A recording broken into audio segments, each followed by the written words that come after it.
Hello, Steve here, Concierge Health Advisor. Whoa! You clicked on it today. What am I going to call this? Gastric reflux or, gastric reflux. Esophagitis, also heartburn. You get it. That feeling that people get. It's misunderstood. Recently I come up with this malinformation, misinformation, disinformation, and malinformation. It's probably malunderstood. Mal, in part of all this that I'm trying to get at is, but if you tell the truth, it's going to damage the people, the pharmaceuticals which are trying to sell you anti-reflux medication. Woo! What a concept. Anyway, what's really happening with gastric reflux, heartburn, and all the other names out there for that excess stomach acid is not enough acid. The problem is not too much acid. Too much acid, it laps up the flap, people with Barrett syndrome. I had Barrett syndrome, apparently. It stuffs up the lining because too much acid was hitting the flap that causes the entrance into the stomach and all that sort of thing. Right. This is the story with gastric reflux, heartburn, indigestion, esophagitis, all that. You heard it. Now I'm going to say it again. Not enough acid. Your gastric juices aren't acidic enough. When we think, and the doctor thinks, and the mainstream healthcare complex thinks that reducing the amount of acid in your stomach will fix the problem, yes, it fixes the symptoms, but not the actual cause, which is not enough or not low enough. Your gastric juices aren't low enough in pH. Okay, not enough acid. Your stomach acid should be around 2.0 pH, which is pretty much battery acid type levels, apparently. So I can speak from experience. I nearly spent a decade of taking anti-reflux medication, 3 different types of products in my time, and what's happening there is, like, ideally those anti-reflux medications are supposed to be used temporarily, sparingly, to just get over a problem of a couple of weeks, months at the most. If you start to take it year after year for the rest of your life, because you will have to take it for the rest of your life if you've got those symptoms and you're not addressing the root of the cause, then it's causing downstream effects in your health.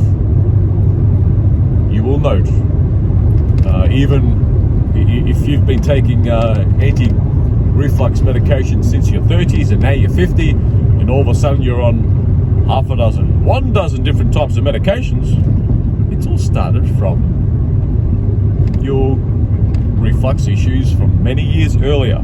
And that's the path I was on until I stopped it all.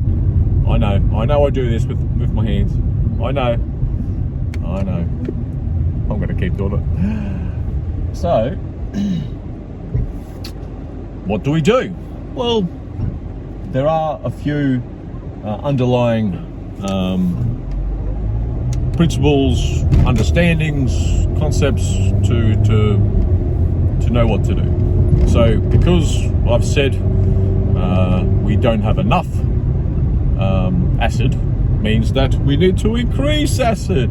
How do we increase acid? Well, it's basically decreasing your pH level in your gastric juices in your stomach, right? But too much acid isn't good. How about the alkaline diet and all that sort of thing? We're a bunch of pipes.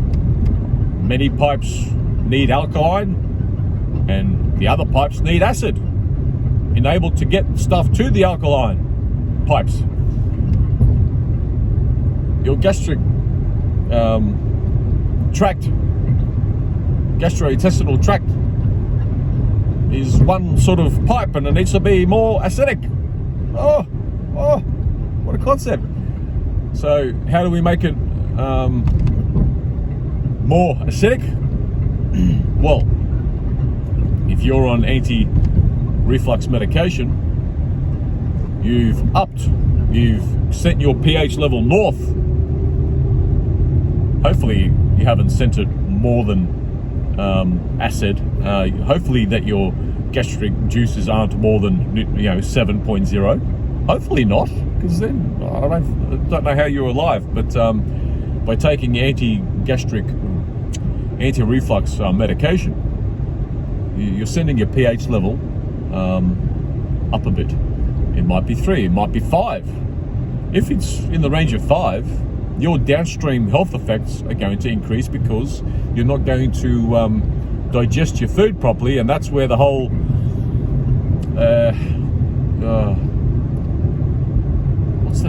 what are those leaky gut syndrome thing comes into play, and all that sort of thing. Yeah, that's the downstream effects. And because you're not firstly you're not absorbing the food that you are eating, and because you're not absorbing it properly, it's going down, and because it's not digested right, you can't then absorb the micronutrients in your food. And then over months and years and decades of being micronutrient deficient, you end up getting some of those autoimmune diseases, chronic health conditions, the whole metabolic syndrome complex, obesity, cholesterol, diabetes, blood pressure. Oh, fuck. So,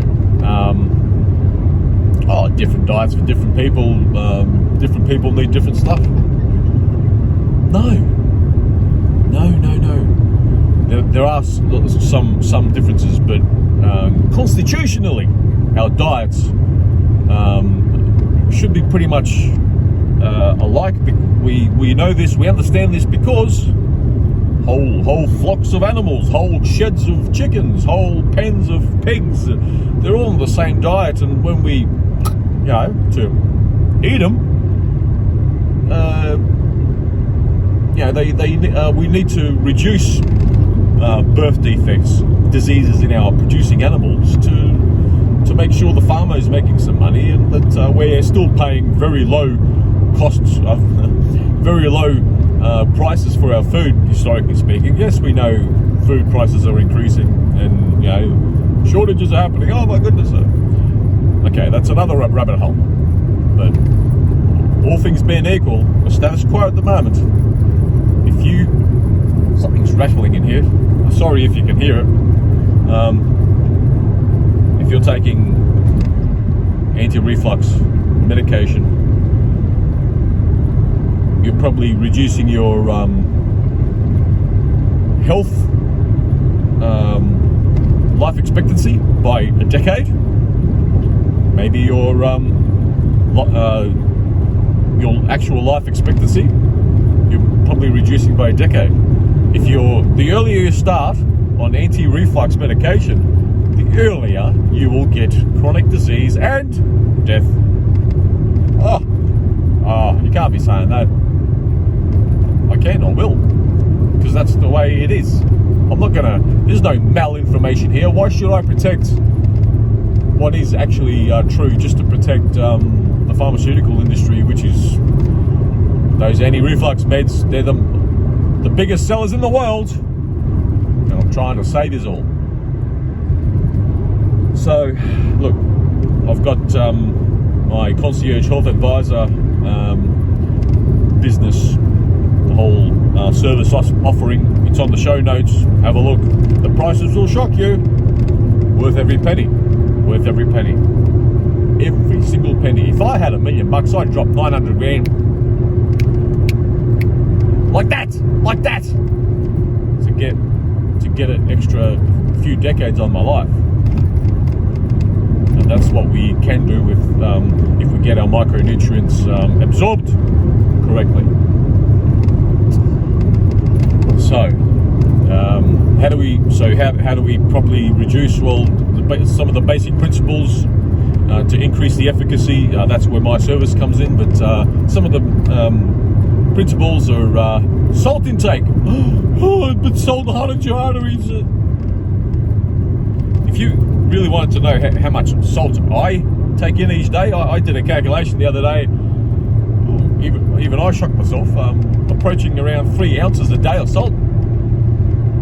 Do you think my salt levels in my blood are any higher? No, they're in normal range. Do you think that my arteries are hardening and I've got high blood pressure? I'll do a blood pressure live if anyone wants it. Yeah, it was my last blood pressure check was about 105/72 or something. Anyway, so salt intake, no soda or carbonated drinks, and wean yourself off the anti-reflux medication, because your anti-reflux medication is sending your pH level north. I know I hit my finger with a hammer while I was hammering something left-handed. No wonder, because I'm not left-handed, right? No wonder I hit myself. Anyway,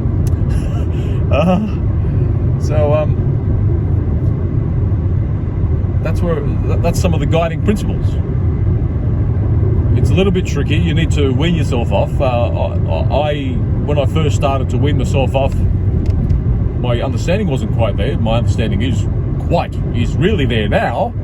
I can help you out fantastically now. But some people try with that apple cider vinegar stuff as well. That certainly helps to wean yourself off your anti-reflux medication. And yeah, after I got myself off the anti-reflux medication, it took me a couple of weeks, a month fully, like with the bile in a bottle type approach, and apple cider vinegar. I was off. I had no more symptoms after a month, and that's a sort of guide. And I was in my late 40s at that time, right? So that's a guide. So salt intake increase, eliminate carbonated drinks, and wean yourself off the gastric reflux anti-indigestion medication. Some will say apple cider vinegar, get some fermented foods into you. No. They're the main three. The first three I just mentioned, okay?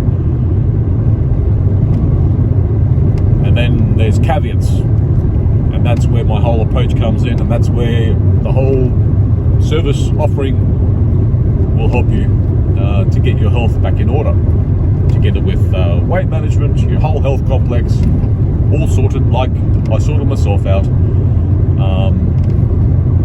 I am just one of those chickens in the chicken coop, which will have a good life until because the vets, the farmers know what the chickens need, and they won't have birth defect. They won't have chronic disease in their young life, and that's why the farmers are making money these days, because we've eliminated disease in our farming and producing animals, and zoos for that matter, but we haven't sorted human health yet. Oh, but we're human, we're different. No, all vertebrates need the same amounts of nutrients. There's 90 plus essential micronutrients, and these days we need to supplement. That's part of what I advocate and what I'll be prescribing as part of my service. So indigestion is one of those up the top of the stream factors that will impact on your health. If you sort out your indigestion, it'll trickle down into the downstream and you'll live decades longer. How about that? Oh, you can't be saying that. You don't know that. I do. I do. And if anyone is conscientious enough or vindictive enough, record this. Let's compare notes in 30 years and see who's alive. Ooh, see who's healthier, see who's looking better. Yeah, wouldn't that be great? But no, I'm not expecting that. So there it is. I don't want to go too long because people don't like to listen more than a few minutes, and I've got 15 minutes. I might get 2 views, and one of them's me. Anyway, that's it. That's the deal with indigestion. Until next time, bye for now. As part of this was part of the Medical Myth series. What's up with all these series? Yeah, I have a lot of series. Check them out. Bye bye.